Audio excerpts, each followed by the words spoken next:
Hey guys, this is Mike David here at Universal Mind, Body, Soul, and today I wanted to talk to you a little bit about the best ways to improve your gut health.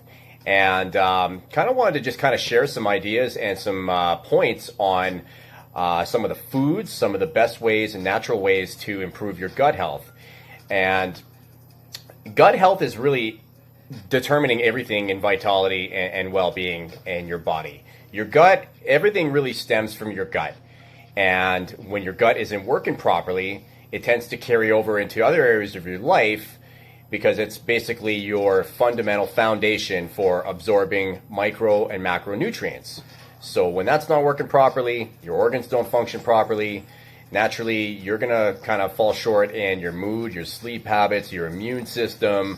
There's just many things that all stem from it. It's kind of like your second brain receptor. And there's actually been a lot of scientific studies in recent years that have actually kind of proven that it's vital to have optimal gut health, and it actually acts in ways like your brain does, so very similar to. So it's kind of like your second brain. So our body is made up of cells as well as it contains trillions of bacteria and viruses that are collectively considered as the microbiome.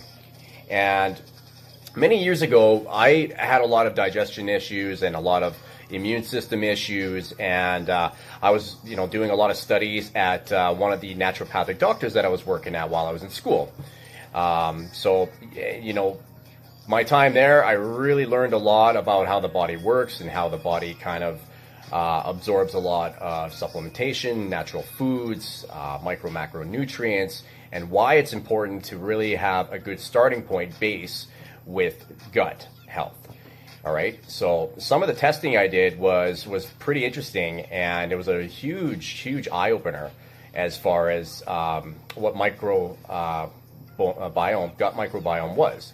So our human body has a great number of bacteria cells than human cells. So there's about 30 trillion human cells and about 40 trillion bacterial cells. Just to kind of paint the image there as far as what our cell makeup is really kind of made out of. So there's a combination of healthy and unhealthy bacteria in the human body, where unhealthy bacteria can cause disease, and healthy bacteria are essential for the immune system and other positive functions of the body. So today we're going to talk a little bit about that. And so basically, how is your gut health affected? Well, our gut system is really a rich ecosystem environment where these microbes are always kind of competing with one another for the different nutrients, survival, and space to reside. So a healthy, normal person will have kind of a delicate balance of more good bacteria than the bad, the disease-causing bacteria. So that's why it's really vital in our human bodies as we get older to really kind of make sure that we are replenishing and creating more good bacteria into the body, because an imbalance occurs when the bad bacteria kind of takes over and disturbs that balance. And so when you have an imbalance of microbes, it's something sometimes it's called gut dysbiosis, I think that's how you say it, and it can also cause weight gain, poor immune system, poor sleep habits. Your mood is really affected by it, and this is really kind of cured naturally with nutrition of kind of prebiotics, probiotics, and bringing balance back to the body. So there is a little bit of a difference between probiotics and prebiotics. So what are prebiotics? Well, basically they're known as the non-digestible food ingredients that are used for balancing and maintaining the gut health by pretty much increasing the number of living healthy bacteria. So it provides aid to the digestive system and enhances the production of essential vitamins into the body. So it's the good bacteria that kind of, like I mentioned earlier, kind of acts as the body regulators. All right. So natural sources of prebiotics are basically dietary fiber, which are found in most fruits and vegetables. And you can also find them in many different forms of supplements too that are very, recommended and vital too. So, and because not everybody is able to have access to a lot of that naturally. So, or it doesn't absorb well in their body, depending on kind of what's going on. So just wanted to kind of throw it out there. And just before I kind of go any further, like I mentioned before in some previous videos, Before you're really looking to take on any type of supplementation, I'm not, recommending or highly endorsing any particular supplements or anything of that nature. I'm just kind of passing on some really good info that's definitely helped me, and you should always check with your doctor before you're starting any type of supplements, before you're considering anything in addition to, especially if you have any predisposed conditions as far as, whatever's kind of going on, hereditary or something you maybe kind of acquired. So I just wanted to kind of throw that out there as kind of a little bit of a disclaimer, okay?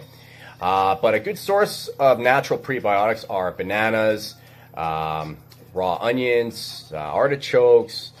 Sauerkraut is also a really good source of that as well. Raw garlic, cloves. The list really goes on. There's a huge influx, or a huge influx of these type of foods that are becoming more commonly well known. I will provide a link here for down the road when I have my blog set up here, and I'll kind of throw it into the link there when that's available, and I'll have a little bit more in-depth info as far as the food sources available as far as prebiotics and probiotics and all that. I'll put that a little bit more in depth, but today I just kind of wanted to just do a short video here just to kind of bring you up to speed with definitely some good points there. So probiotics are a little bit different. They are very similar. They are live bacteria and yeast that are very good for you, and especially your digestive system, which is something that a lot of people really struggled with. I know I did, and fitness and nutrition is a very big thing for me, and it always has been for the last 18 years or so. But I would say probably for the last decade is when I really started to kind of get a full grasp and understanding on probiotics, prebiotics, and healthy gut health, to actually kind of get a better perspective on why it's important and why things were kind of functioning the way they were. And these things I had no idea until I really started working and doing tests with a naturopath before there. So huge for me, huge. And it wasn't just a little difference, it was a night and day difference as to the overall health and vitality with that. So that actually improved my immune system, my sleep, my mood,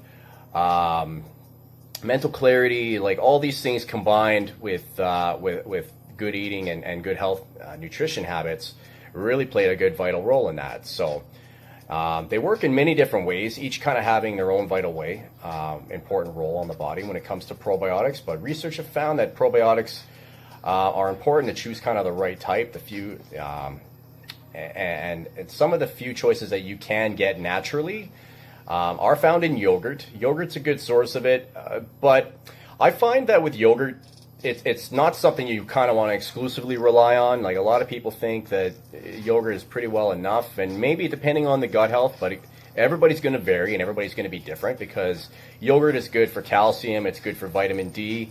I wouldn't say it's the best quality for probiotic naturally on its own.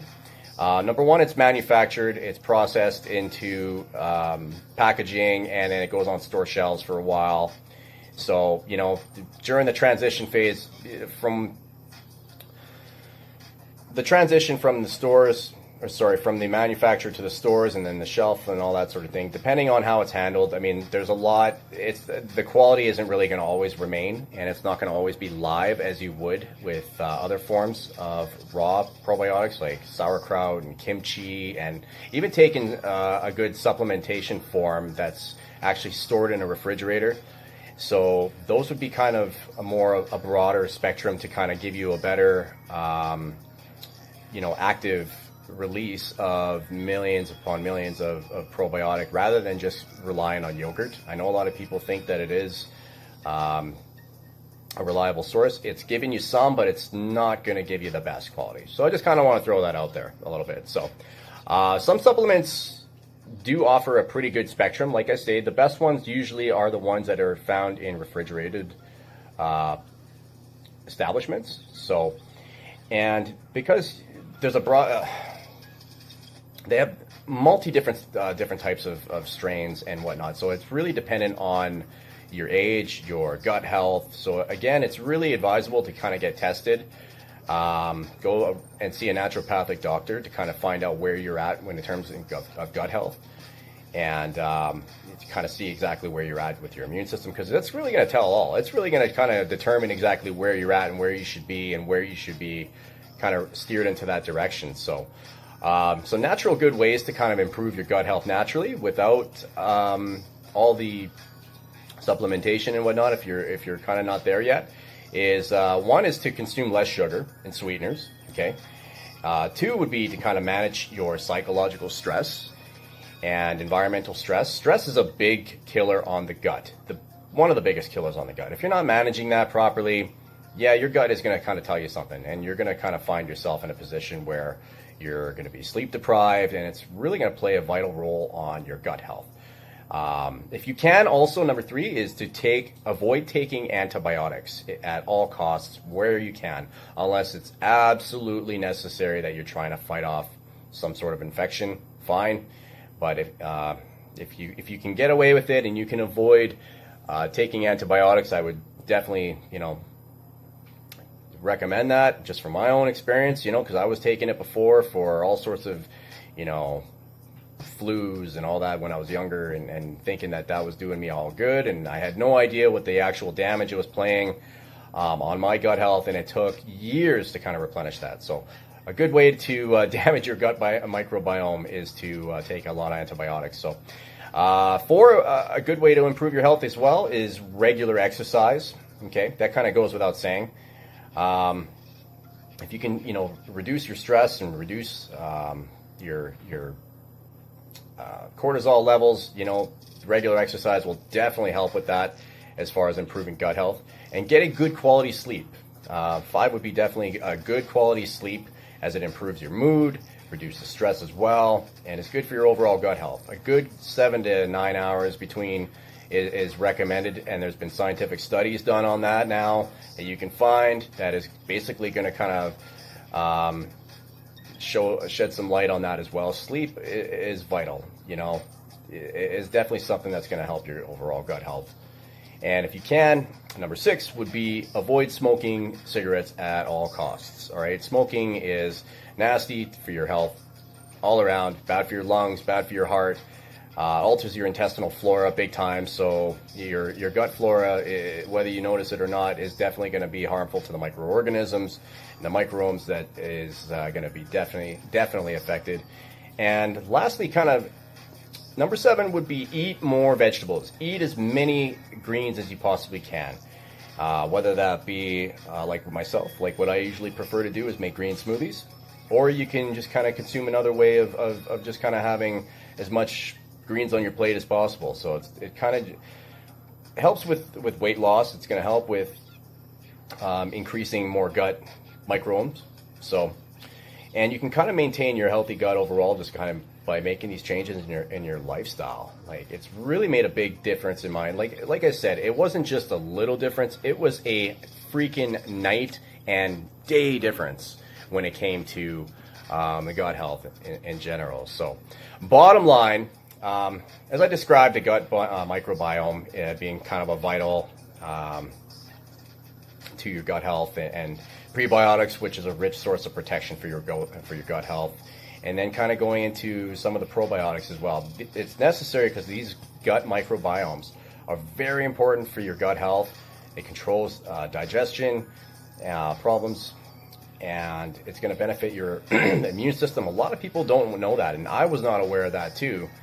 And being fitness was a huge part of my life, and I wasn't aware of the gut issues, but I was always kind of finding myself in a position where I just felt like I had such a huge imbalance. So when you do kind of have that imbalance of good and bacteria in the intestines, it can cause blood sugar fluctuations, high cholesterol levels, and just a whole slew of other disorders that really kind of play a vital role in that. So to help support your microbes in the gut, you must kind of have a good habit of eating fruits, vegetables, getting those prebiotics and probiotics in there, and do that for as long as you can. I would definitely recommend it. I think if you have to kind of go down the route where you are finding yourself in a position where you are forced to take antibiotics, a lot of doctors don't even really kind of bring up the subject about probiotics or prebiotics, but you should definitely take those either with it or maybe probably afterwards. But again, I'm not a doctor. I'm not recommending something that a doctor would or not. I'm kind of just throwing this out there based on my own premise and my own experience that has helped me. And so I just kind of want to throw that out there, and hopefully that helps you out. So again, I'm going to have some links included there below. Shortly here, I'll have a lot more in-depth blog info when it comes to probiotics, prebiotics, and gut health overall. So I'll include that down below, or you can have that link to my website. Otherwise, you can subscribe to the links there below on my social media. And for any other detailed information or any blogs as well, you can visit my website at universalmindbodysoul.com. And yeah, if you have any questions or you'd like to kind of get some help personally on some other issues there, you could also join my email newsletter at universalmindbodysoul.com. And yeah, I will talk to you into the next video. Hope everyone's well. Take care. Thanks. Bye.